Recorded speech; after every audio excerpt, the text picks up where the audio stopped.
이제 6장 14절에 있는 말씀 보면 예수님이 이제 행하시는 가르치시는 일, 말씀을 가르치시는 일, 또 천국 복음을 전파하시는 일, 또 많은 약한 자들, 병자들을 고치시는 일, 이런 소문들이 왕이었던 헤롯의 귀에 다 들어갔습니다.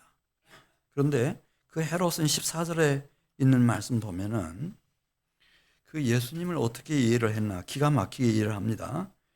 우리 마가복음 6장 14절 보면 이에 예수의 이름이 드러난지라 헤롯 왕이 듣고 이르되 이는 침례 요한이 죽은 자 가운데서 살아났도다. 16절 말씀 보면 헤롯이 듣고 또 이르되 계속 들려오니까요. 예수에 대한 소문이 내가 목벤 요한 그가 살아났다 하더라. 그렇게 일을 했어요. 죽은 침례 요한이 다시 살아났다. 헤롯이라고 하는 말은 이제 원래 그 그리스어 헬라어에서부터 왔는데 영웅의 아들이란 뜻이에요. 이 사람은 가문 자체도 평범한 가문은 아니었던 것 같고, 그 시대적인 요구, 원래 에돔 백성이었는데 에돔 나라가 일찍 망했고 이제 이두메라고 히브리식으로 헬라식으로 발음을 했는데, 그 이두메 사람들의 희망, 언젠가는 영웅이 나타나서 다시 나라를 회복하고 그리고 다시 나라를 재건할 그런 때를 기다리는 그 남은 백성들의 그 심리를 잘 읽어서 이렇게 헤롯, 영웅의 아들, 이런 이름을 주었습니다. 그런데 그는 이름답게 평생은 오직 무엇에 집중했나? 영웅이 되는데 집중을 했습니다.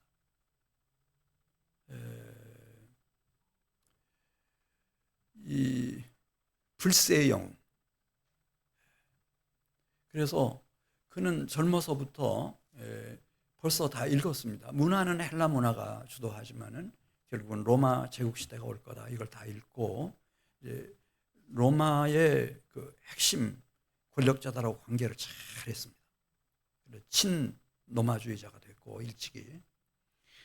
그리고 그는 이제 이 이두메 사람이 아니고 이 유대, 저 갈릴리까지 다 이 유대인들의 왕이 되는데 어떻게 그렇게 할 수 있었나? 어떻게 하면은 이 유대인들의 그 심리를 정확하게 알고 이들을 한 곳으로 다 집중시킬 수 있는지를 알고 있었습니다. 그래서 주전 20년부터 이제 그 로마에 의해서 그 유대의 왕이 되고 난 이후에 유대인들을 위해서 이제 성전을 건축하기 시작하는 겁니다. 주 73년까지, 63년까지, 장장 83년 동안을. 그래서 가히 그는 영웅이었습니다. 누구도 한 거 할 수가 없습니다. 그리고 뭐 유대인들 가운데 대제사장이 있다고는 하지만은 누구를 대제사장으로 세우느냐 하는 권한이 다 이 헤롯에게 있었습니다. 헤롯은 대단했습니다. 그는 37년부터 주전 37년부터 이제 왕으로 통치하기 시작했고 그의 아들 아켈라오가 이제 이 유대 지역 그리고 옛날 그 이두메 에돔 지역까지 다 통치하고 그리고 안티파스 그의 아들이죠. 헤롯의 아들 안티파스로 하여금 이 갈릴리하고 페니키아 지역을 또 통치하게 하고 또 헤롯의 아들 빌립으로 하여금 이제 이 갈릴리 호수 동북편에 있는 지역을 다 통치하게 하고 그리고 그의 손자 아그리파 1세 그도 왕이었고 2세도 왕이었고 그래서 107년 동안을 이제 헤롯 왕조가 아주 그냥 탁 들어서는 겁니다. 누구도 넘볼 수 없는. 그는 모든 꿈을 다 이루었습니다. 그런 헤롯이 예수님에 대한 소식을 정부들은 뭐 다 정부통을 통해서 다 이제 입수하고 있으니까 예수님의 대해서 이해하면서 이것은 죽은 침례 요한이 다시 살아난 거다, 이렇게 생각을 하고, 누가복음 13장 31절에 나오죠. 침례 요한을 제거했던 것처럼 예수도 제거할 계획을 세우고, 그래서 어떤 바리새인들이 예수님께 나와서 빨리 이 지역을 떠나 주십시오, 헤롯이 당신을 죽이려고 지금 벼르고 있습니다, 이렇게 말하지 않습니까? 이 불세의 영웅 헤롯.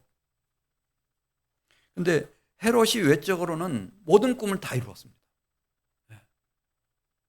그런데 실상은 헤롯은 어떤 사람이었는가 하는 것을 좀 보도록 하겠습니다. 헤롯은 정말 의심이 많은 사람이었습니다. 그리고 모함도 잘하고, 그 다음에 뭐 가차없이 사람들을 처단하고, 이 헤롯에게, 그러니까 헤롯 1세, 헤롯 왕에게 아내가 10명이 있었는데 그 중에서 가장 사랑했던 아내가 마리암이라고 하는 여인이었습니다. 마리암 죽이죠. 그리고 그 사이에서 태어났던 두 아들도 가차없이 죽입니다. 장모까지 다 쳐 죽여버립니다. 그리고 항상 정신적으로 육체적으로 큰 고통에 시달리면서 이 불안증에 사로잡혀 있었습니다. 마지막 나이가 들어서 이제 이 왕위를 자녀들에게 계승시킬 때도 유언을 계속 반복했고, 그리고 맏아들이 마음에 들지 않으니까 이제 아우구스투스 로마 황제를 설득해가지고 그를 파면하게 하고 자기 손으로 맏아들을 죽입니다. 자기가 성전은 지으면서도 유대인의 왕이 태어났다고 하는 소문이, 그 정보가 들어오자마자 여러분 아시는 것처럼 베들레헴에 2살 이하 되는 영아들을 다 학살해 버렸습니다. 그는 극심한 고통 속에서 괴로워하다가 주전 4년에 생을 마감합니다. 물론 이제 외적으로는 이의 왕권은 공고해서 헤롯 아켈라오는 우선은 유대 사마리아 왕으로 통치를 했고, 둘째 안티파스는 이 갈릴리와 베레아 지역을 통치를 했고, 클레오파트라 사이에서 태어난 빌립은 이두레 드라고닛, 이 갈릴리 호수 동북편 지역을 다스리고 있었습니다. 근데 문제는 자녀들입니다. 자녀들도 그 롤모델이 누군가 하면은 헤롯 1세, 헤롯 대왕입니다. 그래서 아켈라오도 아버지를 빼닮았습니다. 향락과 사치를 일삼고 아주 극히 잔인했습니다. 그가 취임하던 첫해 반란이 일어나자마자 군대를 풀어가지고 밀란을 일으킨 3,000명을 무차별하게 살육했습니다. 요셉과 마리아가 애굽에서 돌아와가지고 유대 땅으로 가야 되겠는데, 베들레헴으로 가야 되는데 갈 수가 없는 겁니다. 너무 무지막지하니까 아켈라오가. 그래서 여러분 아시는 것처럼 베들레헴 유대 땅으로 들어가지를 못하고 저 북쪽 갈릴리 나사렛으로 돌아갔던 것을 기억하실 것입니다. 그래, 백성들이 살 수가 없으니까 유대인들과 이 사마리아 사람들이 의기투합을 해가지고 로마 황제에게 계속 부탁을 해서 결국은 이제 아켈라오는 파면에 처해지게 됩니다. 그리고 유대와 사마리아 지역은 여러분 아시는 것처럼 이제 유대 사마리아와 이 유대 지역은 로마의 총독 직할 지역으로 규정을 합니다. 그래서 예수님이 마지막 돌아가실 때도 총독들이 다 이렇게 저렇게 했습니다.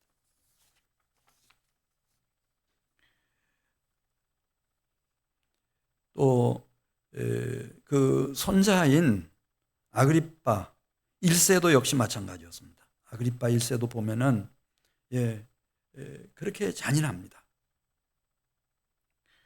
그 아그리빠 1세가 예수님의 제자 사도 중에 야고보를 죽였죠.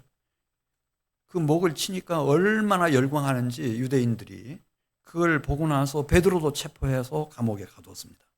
근데 하나님께서 기적적으로 옥문을 열고 베드로를 탈출을 시키십니다.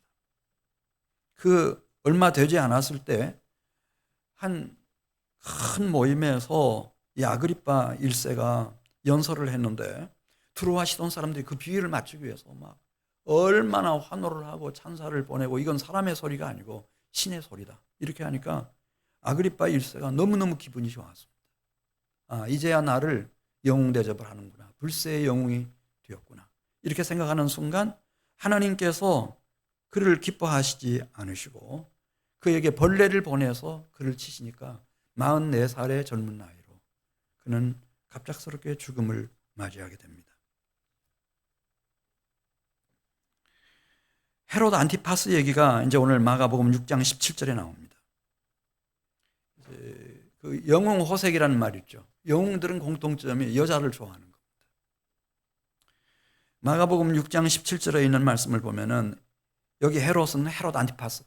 신약 성경에 헤롯이라고 나오는 사람들이 헤롯 대왕부터 다 포함시켜서 그냥 헤롯이라 이렇게 해요. 근데 이제 우리는 조금 구분해서 보는 거죠. 이 헤롯 안티파스가 문 여성들이 있는데 그 중에서도 유별나게 자기의 동생인 빌립의 아내를 헤로디아를 사랑했습니다. 그래서 이혼을 시키고 자기하고 정식 결혼식을 했습니다. 근데 이것이 부당하다고 주장하는 사람이 침례 요한이었습니다. 형이 돼서 동생의 아내를 이렇게 빼앗고 자기 아내로 삼는 것은 합당하지 못하다. 이건 잘못된 거다. 그때 열불을 낸 게 누군가 하면은 이 헤롯 안티파스도 열을 받았겠지만은 헤로디아였습니다. 헤로디아가 저거 없애버려야 되구나. 그렇게 마음에 결심하고 있었습니다. 근데 마침 헤롯 안티파스 생일날이 왔는데 그 생일 축하 연회에서 이 헤로디아의 딸이 너무 멋진 춤을 췄어요. 아주 막 거기 생일 잔치하기 위해서 모여든 대신들, 천부장들, 갈릴리 귀인들이 뭐 얼마나 좋아하는지. 비로소 이제 내가 왕으로서의 자리매김을 제대로 하고 존경받는 왕이 되겠구나 그렇게 생각했는지 거기서 딱 얘기하죠. 안티파스가 헤로디아의 딸에게 무엇이든지 원하는 대로 내가 다 해줄 테니 원하는 것이 무엇인지 소원을 얘기해봐라. 자신만만하게 왕이니까요, 자기가. 가만히 있으니까 아직 확신이 없나 싶었는지 나라의 절반이라도 그대에게 줄 테니까 원하는 거 뭐든지 요구를 해라. 내가 선물로 주겠다. 너무 오늘 기분이 좋다. 그랬더니 이 딸이 어머니 헤로디아한테 가가지고 이렇게 지금 왕께서 말씀하고 계시는데 제가 뭘 구할까요? 그랬더니 뭐 이제 드디어 기회가 온 거죠. 어머니가 딸에게 얘기합니다. 침례 요한의 목을 베서 그 머리를 이 소반에 담아가지고 좀 가져다 달라고 그렇게 부탁을 드려라.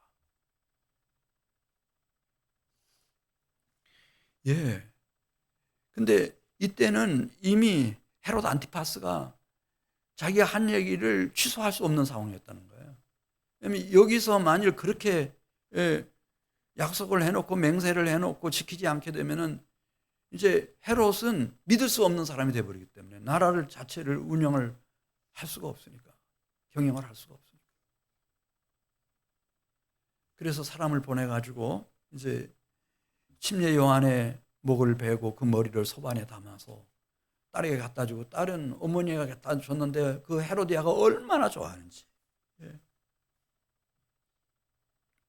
그 일이 있고 난 후에 헤롯 안티파스는 공격을 당합니다. 근데 누구한테 공격을 당하는가 하면 자기의 첫 번째 아내의 친정아버지 장인이죠. 장인한테 아주 결정적인 공격을 당합니다. 그리고 힘을 잃었는데 이제 그 불신 풍조가 막 퍼져나가서 로마 당국까지. 로마에서 그를 유배를 보냅니다. 파리로. 그래 끝나버립니다. 그 헤롯 아그리파 2세, 그러니까 헤롯 대왕의 증손자, 그는 그냥 이름만 있는 왕이었습니다. 그러니까 아무것도 못하니까 열받은 로마가 군대를 이끌고 이 유대를 치죠. 유다를 치고 그 다음에 예루살렘을 완전히 진멸시켜버리고 돌 하나 돌 위에 남지 않도록. 그렇게 해서 이제 주 70년에 이 헤로드 왕조는 완전히 무너져 버립니다. 자, 왜 이렇게 됐을까? 그러니까 겉보기에는 영웅의 아들이었습니다. 불세의 영웅이었습니다.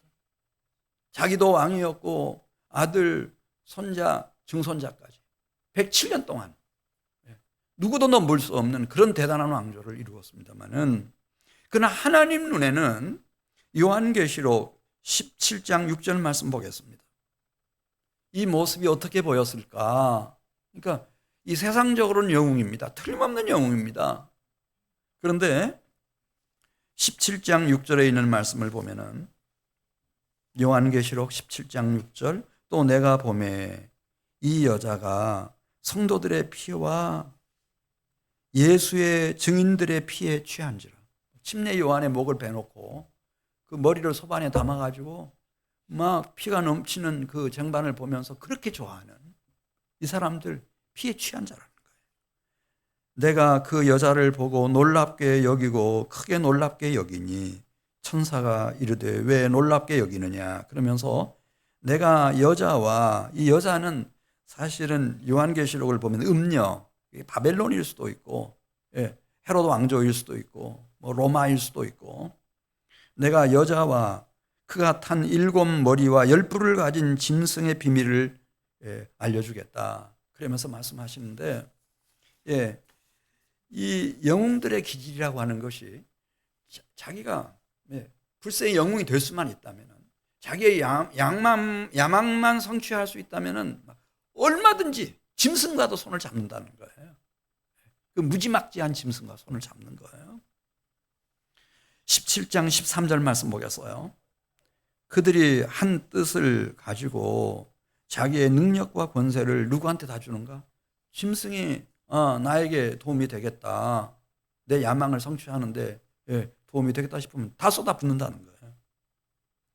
그들이 그래서 힘을 모아가지고 결국 하는 짓이 뭔가? 이 어린 양과 더불어 싸우려니와 어린 양은 만주의 주시어 만왕의 왕이시므로 그들을 이기실 터이요 또 그와 함께 있는 자들 곧 부르심을 받고 택하심을 받은 진실한 자들도 이기리로다. 이 어린 양은 그리스도 예수를 말합니다. 그리스도 예수를 다 대적하는 거죠. 근데 그리스도 예수를 이길 수가 없어요. 그리고 그리스도 예수 정확하게 그 소속에 된 사람들을 이길 수가 없죠. 이게 이 세상 역사의 교훈이에요. 자, 마가복음 6장 34절 가서 보겠습니다. 근데 여기 한 분이 이제 오시는데, 어린 양으로 지금 우리한테 말씀하고 있는 이분, 어린 양의 표상으로 우리에게 말씀하고 있는 분, 마가복음 6장 34절 있는 말씀을 보면은 이분은 달라요. 이 세상의 왕들과 다르고 이 세상의 영웅들과 달라요. 이분은 하나님의 형상대로 지음받은 생명을 사랑하는 분이에요. 무엇을 사랑한다고요? 생명을 사랑하는 분이에요. 우리 마가복음 6장 34절, 그분이 바로 예수신데, 예수께서 나오사 큰 무리를 보시고 그 목자 없는 양 같음으로 인하여 불쌍히 여기사 이에 여러 가지로 가르치셔요. 하나님의 형상대로 지음받은 사람은 정신이라고 하는 게 있어요. 혼이라고 하죠, 우리가 성경에서. 그 정신의 필요, 그걸 위해서 하나님의 말씀 진리를 가르치는 거예요. 이 정신은 진리를 요구해요. 그 다음에 이 정신, 혼만 있는 게 아니고 영혼이 있어요. 그 영혼은, 우리의 영혼은 하나님 나라의 복음이 필요해요. 그게 천국 복음을 전하는 거예요, 이분이. 우리에게 혼이 있고 영혼이 있는 것처럼 몸이 있어요. 몸이 약한 사람들도 있고 질병에 걸린 사람들도 있어서 이분이 이 땅에 오셔서 하신 일은 이 연약한 자들, 질병으로 고통하는 자들을 치료하시고 치유하신 일을 하셨어요. 이게 3대 사역이에요. 예수님께서 하신 일. 왜? 생명을 사랑하기 때문에. 이 점에 있어서는 요한복음 10장 30절 보면 예수님이 말씀하셨어요. 나와 아버지는 하나다. 천지 만물을 창조하시고 생명을 지으신 하나님도 사람의 생명은 하나님의 가장 존귀한 작품이에요. 그래서 그 생명을 사랑하세요. 그 동일한 마음을 가지고 하나님의 아들이신 예수님도 생명을 사랑하시는 거죠. 이게 잘 나타나 있는 곳이 시편 23편 1절에 보면 나와요. 시편 23편 1절. 여호와는 나의 목자시니 내게 부족함이 없으리로다. 그가 나를 어디로 인도하셔요? 푸른 풀밭에 누이시며 쉴만한 물가로 인도하시는도다. 6절. 내 평생에 선하심과 인자하심이 반드시 나를 따르리니 내가 어디에서 영원히 살도록 인도하시는 선한 목자이신가? 여호와의 집 하나님의 나라까지 인도하시기 원하시는 여호와 하나님 아버지. 그 아버지와 그분의 아들 예수님이 나와 아버지는 이 점에 있어서 하나라는 거예요. 그러니까 이분들은 무슨 일을 하는가 하면 생명을 사랑하셔요. 이 세상의 왕들하고 달라요. 영웅 호걸들하고 달라요. 이분은 생명을 사랑하시는 분이셔요. 마태복음 4장 23절에도 시간과 관계상 지나가겠어요. 마가복음 6장 35절이죠. 그러니까 이분은 뭐 사람들이 찾지 않을 수가 없죠. 이분한테 가면은 하나님 말씀 진리를 깨우쳐요. 이분한테 가면 내 영혼의 유일한 소망인 하나님 나라의 복음을 들을 수 있어요. 이분한테 가면은 내 약한 몸이 건강해지고, 육신의 질병이 치유가 되는 거예요. 그러니까 이분한테로 계속 모이는 거죠. 우리 마가복음 6장 35절. 때가 저물어 가매 제자들이 예수께 나와 여짜오되 이곳은 빈들이요 날도 저물어 가니 이제는 무리를 보내어 두로 촌과 마을로 가서 무엇을 사 먹게 그렇게 해 주십시오. 그렇죠. 예수님은 지금 열심히 가르치셨고 천국 복음을 전파하셨고 많은 약한 자들, 병든 자들을 고쳐주셨으니까 예수님이 식사하실 거, 예수님의 제자들이 먹을 거, 이 사람들이 당연히 갖다가 드려야 될 거 아니에요. 근데 예수님은 선한 목자세요. 그러니까 이들이 지금 은혜 받느라고, 병 고침 받느라고, 너무 기뻐서 시간 가는 줄은 몰랐어요. 하루 해가 이렇게 짧은 줄은 몰랐죠. 벌써 저녁이 된 거예요. 그러니까 예수님은 그걸 알고 있어요. 이 사람들이 점심을 못 먹었어. 저녁도 굶게 되겠네요. 그러니까 누가 걱정하는가 하면 예수님은 당신이 걱정하셔요. 이들에게 먹을 것을 주라. 그러니까 제자들이 펄쩍 뛰죠. 예? 저희가 뭐 돈이 있습니까? 무슨 떡이 있습니까? 고기가 있습니까? 이 사람들이 지금 남자 장정만 5천 명이었다잖아요. 무슨 수로 먹입니까? 예수님 물으시죠. 너에게 있는 게 뭐냐? 보리떡 5개, 물고기 2마리. 한 아이가 주님께 드린 거 있습니다.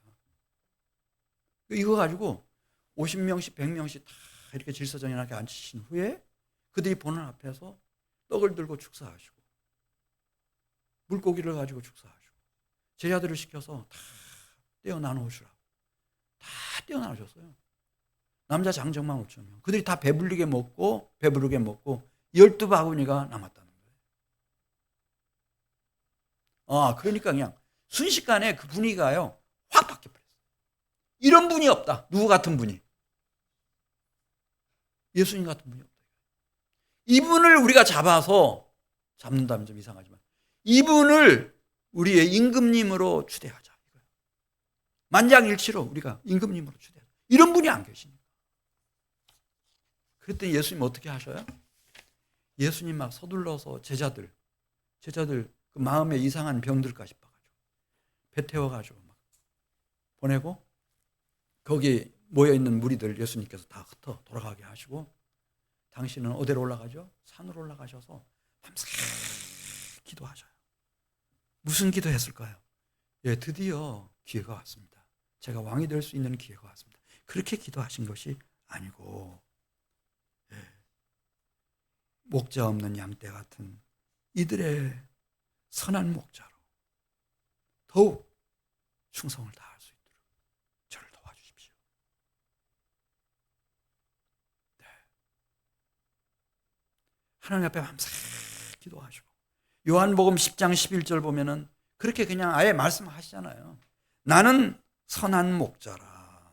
선한 목자는 양들을 위하여 그냥 가르치실 뿐만 아니고 천국 복음을 전파하실 뿐만 아니고 약한 자들을 치유하시고 병을 고치실 뿐만 아니라 선한 목자는 양들을 위해서 자기 목숨을 바친다.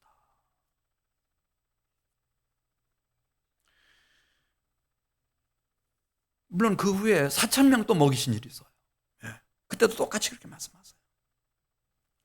그러니까 이 성경의 정신은 그거예요. 뭐 어떤 대단한 왕이나 황제를 지목하는 게 아니고 뭐 영웅의 아들, 불세의 영웅이 출현하는 것이 아니라 마태복음 2장 6절에 보면은 하나님의 백성 이스라엘의 목자가 중요하다는 거죠. 이 목자를 찾고 있는 거예요. 그래서 왜 베들레헴은 의미가 있나? 목자가 그곳에서 태어날 것이기 때문이다. 그렇게 말합니다. 마태복음 2장 6절. 또 유대 땅 베들레헴아 너는 유대 고을 중에서 가장 작지 아니하도다. 내게서 한 다스리는 자가 나와서 내 백성 이스라엘에 무엇이 되리라 그랬죠? 목자가 되리라. 목자.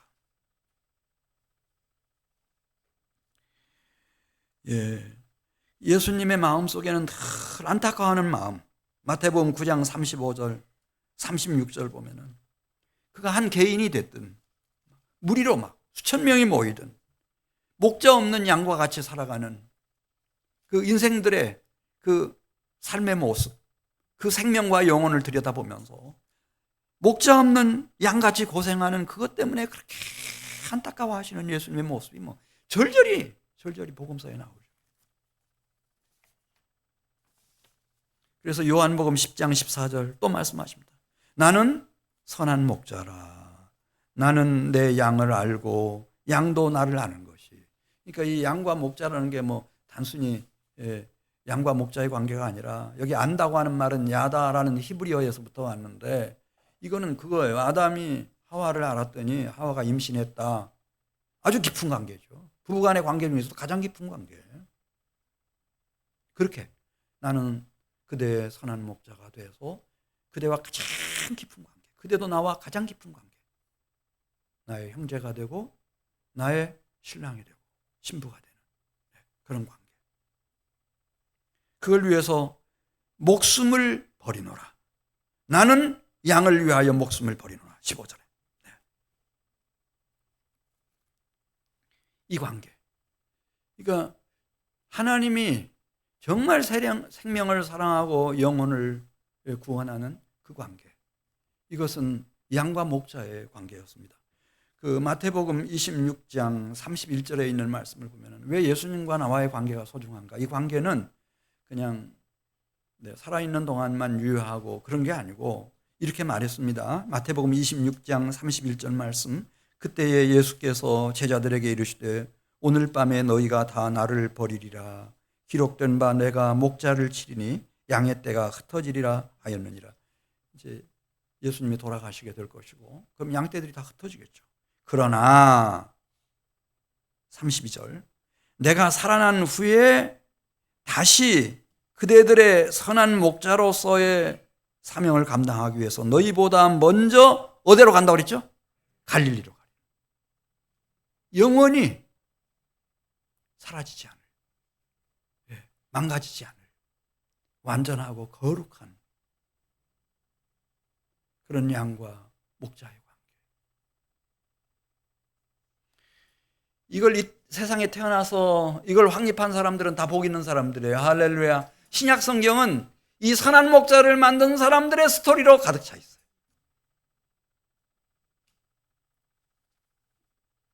왜 이 선한 목자가 중요하냐? 조금만 더 보도록 하겠어요. 마가복음 6장 47절 48절 보면 이 제자들이 이제 배에 올랐어요. 맞은편으로 가야 되는데 너무 바람이 세요. 파도가 높아가지고 밤새 노를 저었는데 한 치 앞으로 가지도 못하고 그냥 그 자리에 떠 있는 거예요. 시간은 벌써 사경쯤 됐다 그랬어요. 새벽 3시로 접어들었고 4시 뭐 우리 같으면 새벽 예배 시간이 다 됐네. 예. 그리고 거기 있는 제자들은 용을 쓰다가 힘이 다 빠져버렸어요. 이제 어떻게 감당이 안 되는 상황에 온 거죠. 이것을 산 위에서 기도하던 예수님이 보고 계셨어요. 친히 물 위로 걸어서 제자들이 지금 어려움당하고 있는 배로 다가오셨어요. 제자들이 보고 유령인 줄 알고 막 기겁을 했다고 그러죠. 안심하라. 내니 두려워하지 말라. 그럼 예수님께서 배 위에 오르시니까 바람도 바다도 고요해졌어요. 할렐루야. 우리를 늘 보고 계시고 이제는 결정적으로 주님의 도움이 필요하다고 판단되면 언제든지 물이라도 걸어서 내 곁에 오시고 내가 타고 있는 배 안에 들어오셔서 이 큰 광풍과 파도를 잔잔하고 고요하게 만들어주시는 분, 이 선한 목자. 할렐루야. 이분 만난 사람들 복 있는 사람들이죠. 맞은편 게네사렛 땅에 딱 도착했어요. 소문이 금방 퍼져나갔어요. 예수님 오셨다. 게네사렛에 예수님 오셨다. 그랬더니 동네 사람들이 이 병자들을요 침상째로 메고 예수님께 나왔다는 거예요. 근데 그 예수님께 찾아 나온 사람 단 한 사람도요 예수님께서 외면하신 일이 없어요. 56절에 보면은 다 성함을 입게 해주셨어요. 할렐루야. 다 치유해 주시고 다 치료해 주신 거예요. 예수님은 말씀하셨어요. 건강한 자에게는 의사가 쓸데없고 병든 자에게라야 쓸데있나니 내가 의인을 부르러 온 것이 아니요 죄인을 불러 회개시키러 왔노라. 이 한민교회가요 주님 오실 때까지 구원의 방주로서 진리의 기둥과 터로서의 역할을 제대로 감당해 가려면요 이 예수님의 선한 목자의 심정 가지고 있어야 돼요. 교회에서 이것이 옳으냐 저것이 옳으냐 저 사람 나쁜 사람이냐 저 사람 좋은 사람이냐 막 잣대 대고 면도칼로 착착 선 긋고 이렇게 해가지고는요 영웅은 생기겠네요. 영웅. 그거 아주 제일 잘하면 영웅 되죠. 네, 그렇게 해가지고 생명을 사랑하고 영혼을 구원하는 일은 할 수가 없어요.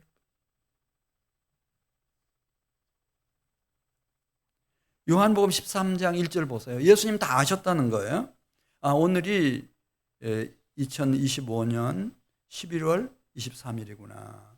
그리고 이 땅에서 내가 가질 수 있는 시간이 24시간밖에 안 남았구나. 이거 다 아셨다는 거예요. 자, 요한복음 13장 1절에 나오잖아요. 6월절 전에 예수께서 자기가 세상을 떠나 아버지께로 돌아가실 때가 이른 줄 아시고, 아시고라는 말이 계속 지금 반복되거든요.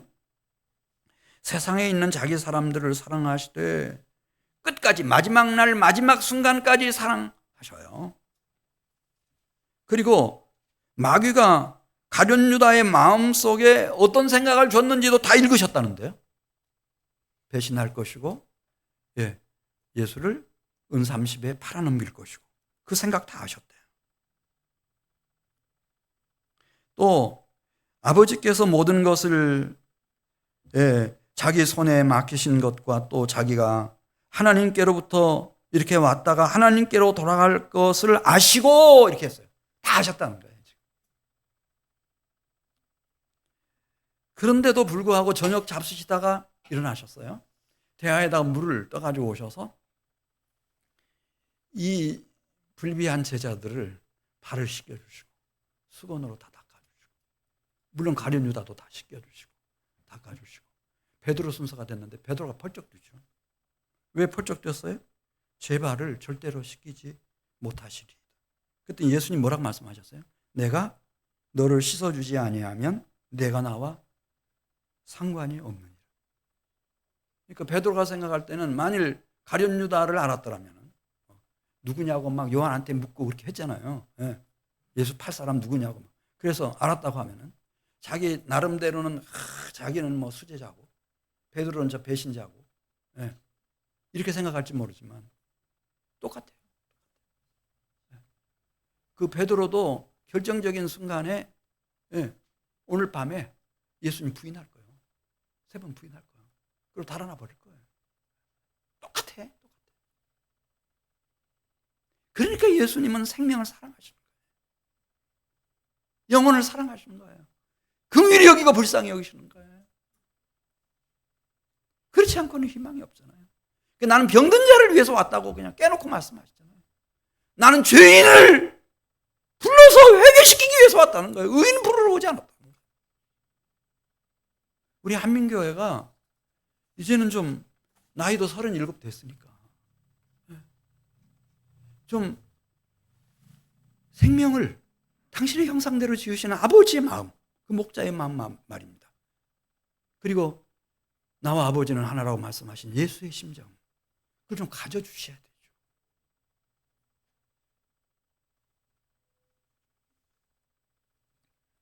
그냥 제자들 발 씻어주는 것이 그게 목적이 아니고요. 사실은 요한복음 6장 53절 보겠어요. 네. 우리 모두는 아담과 하와 이후에 새 생명이 필요해요. 무슨 생명이 필요하다고요? 새 생명이 필요해요. 그리고 사망 권세를 이기고 다시 일어날 부활 생명이 필요한 거예요. 그리고 새 하늘 새 땅 거룩한 성 새 예루살렘 성에서 무궁토록 영원 무궁토록 살아갈 영원한 생명이 필요한 거예요. 근데 이것은 이분이 당신의 살을 떡으로 당신의 피를 음료로 쏟아주시지 않으면은 이 새 생명을 우리가 가질 수가 없어요. 요한복음 6장 53절. 요한복음 6장 53절. 예수께서 이르시되 내가 진실로 진실로 너희에게 이르노니 인자의 살을 먹지 아니하고 인자의 피를 마시지 아니하면 너희 속에 무엇이 없느니라. 내 살을 먹고 내 피를 마시는 자는 영생을 가졌고 마지막 날에 내가 그를 부활의 몸으로 다시 살리리니 내 살은 참된 양식이요 내 피는 참된 음료로다. 이 목자 만난 사람들은 복 있는 사람이에요. 할렐루야. 그렇지 않고는 교만을 깰 수가 없어요. 누구든지 다 자기 잘하는 것만 보여요. 자기 약한 건 안 보여요. 예수님이 그렇게 훌륭하신데도 계속해서 헤롯은 예수가 죽었던 요한이 다시 살아났다네요. 자기 관점에서 보는 거예요. 자기가 요한을 죽였대요.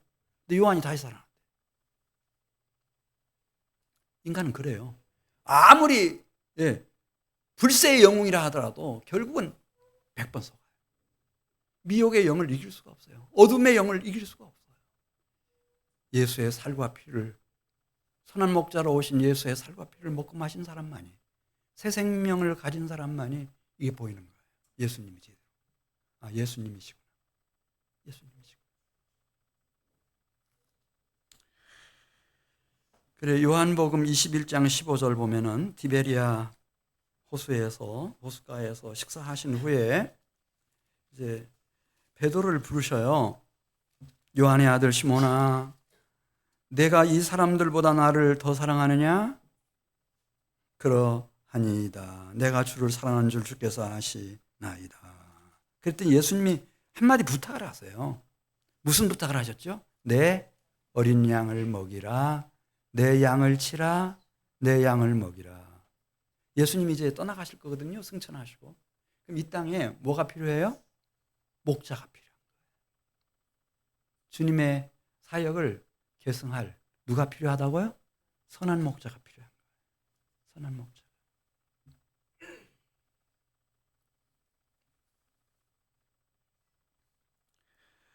네. 그런데 이 선한 목자의 길이 어떤 길인지를 다른 제자들은 잘 몰라요.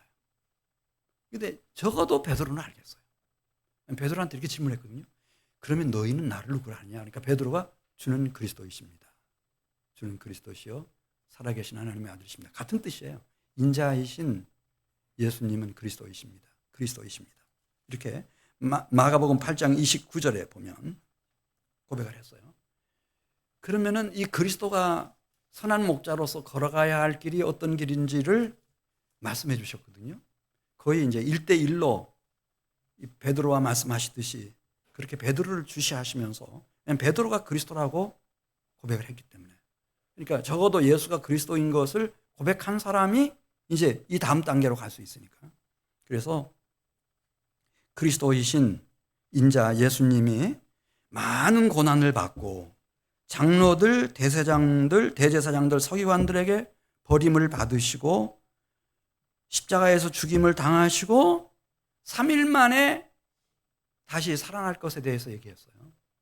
베드로가 펄쩍 뛰죠. 그건 그리스도의 길이 아니라 이거예요.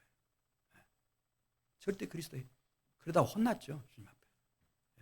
그러니 어떻게 이 베드로가 있겠어요?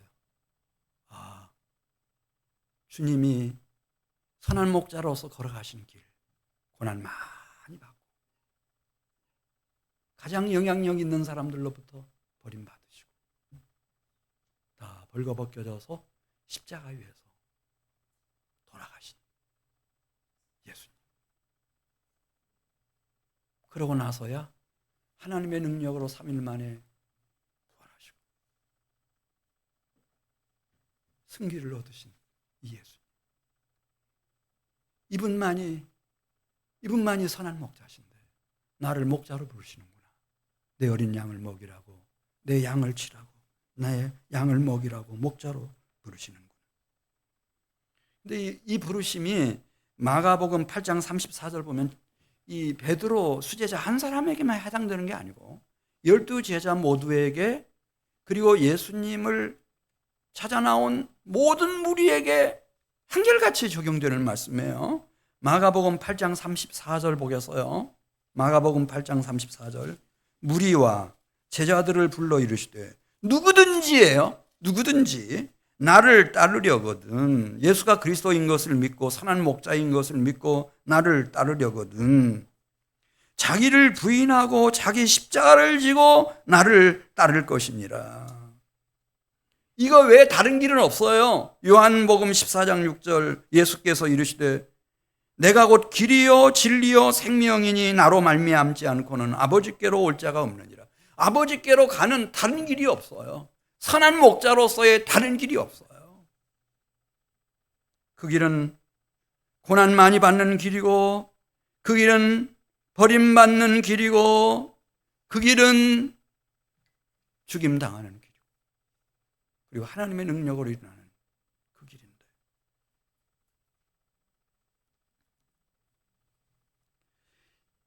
있기는 있죠. 영웅들이 가는 길이 있어요. 네. 헤롯처럼 내가 왕이 되고 내가 왕조를 이루고 100년이 넘도록, 그 길이 하나 있긴 있는데, 그 길로 가게 되면은 그 결말이 어떻게 되는지 마가복음 8장 38절 말씀해 주셨어요. 마가복음 8장 38절. 정신을 차리고 이 말씀 읽고 나서 한번 주변을 돌려보세요. 영웅들이 있기는 있어요. 근데 그 영웅들의 결말이 어떤 건지. 마가복음 8장 38절. 누구든지 이 음란하고 죄 많은 세대에서 나와 내 말을 부끄러워하면 인자도 아버지의 영광으로 그 천사들과 함께 올 때에 그 사람을 어떻게 하리라 했죠? 부끄러워하리라. 그래, 그리스도 예수가 나의 유일한 선한 목자인 것을 깨닫고 그분을 만난 사람들이 따라가야 할 길은, 아무든지 나를 따라오려거든 자기 십자가를 지고 나를 따르라고 그렇게 부르시고 계시는 그 길밖에 없어요. 이걸 인정해야 돼요. 근데 이런 얘기하면은 싫어하죠. 이런 건 잘 얘기 안 해요. 근데 저는 이제 얘기할 때 됐어요, 안 됐어요? 37살이나 먹었으면은 아무리 아버지 자식 사이에도 얘기할 건 얘기해야 되잖아. 안 해? 나를 따라오라는 거예요. 예수님이 선한 목자셨는데 따라오라는 거예요. 그러면 우리는 이거 목자면은 적어도 수천 명, 수만 명 모이는 그런 큰 초대형 교회 목회자 이런 거 우리 생각하잖아요. 물론 그러면 좋죠. 그런데 성경에 보면은 그게 이제 또 역설이에요. 예를 들어 아브라함이 하나 있어요. 예, 믿음의 첫 번째 조상 아브라함. 아브라함이 있으면은 아브라함은 사라와 함께 느지막이 얻은 이삭 하나를 경건하게 잘 길러내서 모리아 제단에 그때 나이 아마 성사학자들은 30대 초반이었을 거라고 생각하는데 하나님 앞에 올려요. 그런 아들 하나를 키워냈어요. 어머니고 아버지이면서 동시에 선한 목자가 돼서. 그랬더니 이 사라가 리브가하고 결혼했어요. 경건한 여인을 만나가지고 그 사이에서 야곱을 선한 목자로 잘 이스라엘로 길러내요. 물론 우여곡절 많았죠. 야곱도 보면은요, 마지막 죽을 때까지 임종하는 순간에도 아들들 다 모였을 때 선한 목자로서 이들을 하나님께로 잘 인도하고 그들이 보는 앞에서 임종을 해요. 기가 막혀요.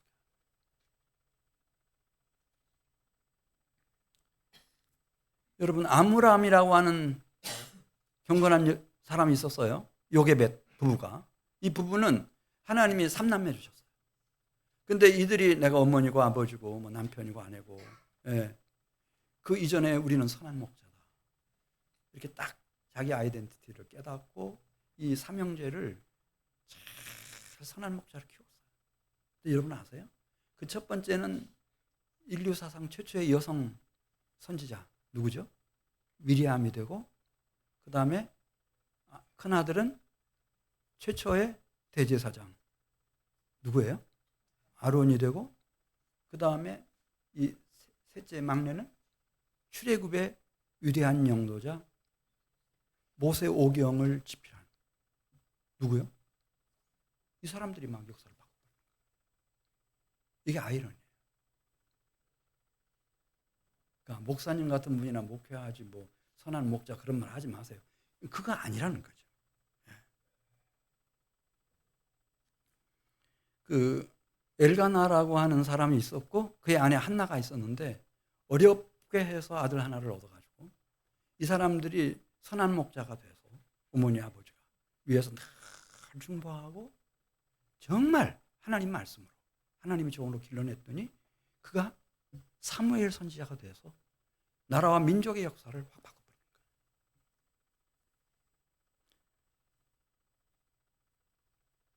여러분 그 아굴라라고 하는 사람이 있었어요. 아굴라 유태인이에요. 근데 어찌 결혼하다 보니 나라가 망했으니까 로마에 가가지고 이 로마의 아무래도 귀족 출신으로 여겨지는 브리스길라라고 하는 여자와 결혼했잖아요. 근데 하나님이 내 품에 안겨주신 여인이니까 이를 위해서 기도하고 그의 선한 목자가 됐어요. 남편이지만 선한 목자가 됐어요. 그래서 하나님을 브리스길라도 잘 섬기게 됐고 그 다음에 아굴라가 브리스길라와 함께 그리스도 예수를 믿게 됐습니다. 하나님의 아들 그리스도 예수를 믿게 됐습니다. 네. 이 두 사람이 의기투합을 해서 딱 하나가 되니까 대단하죠. 네? 뭐 지혜가 충만해요. 고린도로 이제 그 적을 옮겼을 때 고린도에서 바울을 만나는데 그걸 딱 알아요. 어떻게 하면 이 땅에 하나님의 사랑하는 아들의 나라 그리스도의 나라를 세워가는 일에 결정적인 역할을 할 수 있나? 우리에게 주어진 세월은 휙 지나가 버리잖아요. 지난 봄처럼 여름처럼 가을처럼 지나버린 거예요. 그러니까 이 사람들이 정신 똑바로 차리고 오직 누구에게 집중하는가? 바울에게 집중해요. 바울을 다 이해하고 1부터 10까지 바울의 보호자가 돼요. 고린도 사역이 훌륭하게 됐죠. 그래서 고린도 교회가 막 세워지고 에베소로 왔잖아요. 같이 와가지고 바울은 형편상 다시 이제 예루살렘으로 가야 되는데 거기 남아가지고 그 어려운 에베소 교회에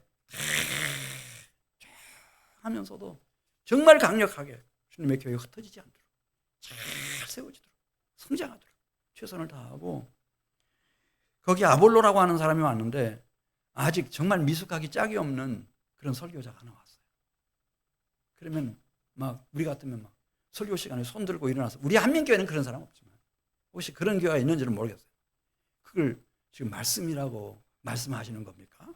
막 이렇게도 할 수 있겠는데 그렇게 하지 않고 조용히 데려와가지고 복음을 가르쳐, 성령 침례를 가르쳐. 가지고 뭐 에베소 교회뿐만 아니라 아볼로까지 큰 부흥사로 이들 부부의 품에서 양육했네요. 로마서 16장에 보면요, 바울이 그런 얘기해요.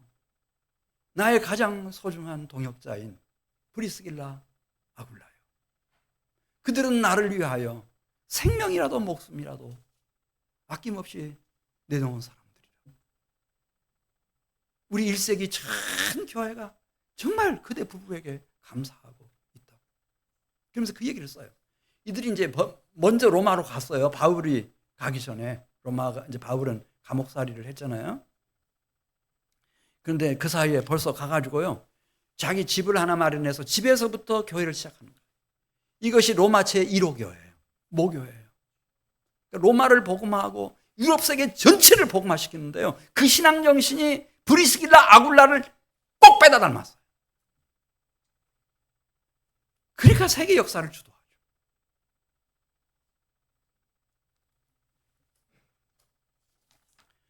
사랑하는 성도 여러분, 주님이 우리를 부르셨어요. 나의 선한 목자가 되어주셨어요. 그리고 말씀하시는 거예요. 네가 나를 사랑하는가? 내 어린 양을 먹이라. 내 양을 치라. 내 양을 먹이라. 나는 이렇게 떠나지만은 그대가 이 땅 위에 남아서 내가 수행했던 선한 목자의 직임과 사명, 이것 좀 감당해 달라. 어디서부터? 하나님이 나와 맺어주신 아내와의 관계에서, 남편과의 관계에서, 그 사이에서 태어난 자녀들 위하여, 손자 손녀들 위하여. 여러분만한 사람이 없습니다. 여러분들은 절대적인 신임 관계 속에 있습니다. 여러분밖에 없습니다. 그리고 양가 부모님들 계시고 형제 자매들 있고.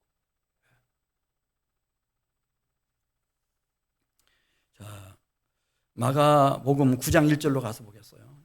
이 길을 걷는 사람은요, 죽기 전에 무슨 경험을 한다고 그랬어요. 죽기 전에, 살아있을 때, 이 땅에 살아있을 때 하나님의 나라가 권능으로 임하는 것을 경험한다는 거예요. 마가복음 9장 1절 같이 봐요. 또 그들에게 이르시되 내가 진실로 너희에게 이르노니 여기 서 있는 사람 중에는 죽기 전에 하나님의 나라가 권능으로 임하는 것을 볼 자들도 있느니라. 이걸 원문을 살려서 번역을 하면 그런 뜻입니다. 여기 서 있는 사람들, 오늘 여기 와 계시는 분들 모두는 아니에요. 영어로 하면 some of you라는 뜻이에요. 당신들 중에 어떤 사람들은, 몇몇 사람들은 그걸 알았어요. 왜 내가 예수를 믿게 됐지? 예수님이 선한 목자로 나를 사랑해 주신 그 사랑을 알게 됐지. 그리고 왜 그분이 나를 내 어린 양 먹이라고, 내 양 치라고, 내 양 먹이라고 그렇게 부탁해 주셨지? 십자가를 지고 가신 예수님, 그 선한 목자장이신 예수님 따라오라고 그렇게 하셨구나. 이렇게 생각을 하고 우리 중에, 다는 아니에요, 여기 서 있는 사람 중에 some of you, 당신들 중에 몇몇 사람들은 오늘 이렇게 전하는 설교를 알아듣는 사람들이 있어요. 드니오시 여기도 있을 거예요. 반드시 있죠. 이 사람들은 죽기 전에 하나님의 나라가 권능을 떨치며 와 있는 것을 볼 것이다. 이렇게 현대인의 번역은 문맥을 살려서 번역했어요. The kingdom of God has come with power. 현재 완료. 지금 여기 와 있다는 거예요. 하나님 나라의 권능. 이제 우리가 11월을 보내고 이제 마지막 12월 남겨놓고 있어요. 사랑하는 성도 여러분들이 이제는 이렇게 늘 그냥 왔다 갔다 갈팡질팡 이렇게 살면 안 돼요. 시간이 없어요. 그냥 2025년 한 해 지나가듯이 우리의 한 생애가 휙 지나가 버려요. 정말 그래요. 지나가기 전에 주님이 나에게 부탁하시는 말씀, 내 어린 양을 먹이라고 부탁하시는 말씀. 그건 뭐 내가 막 70만 성도가 있고 그것만 중요한 건 아니고요. 그것만 중요한 게 아니에요. 그냥 그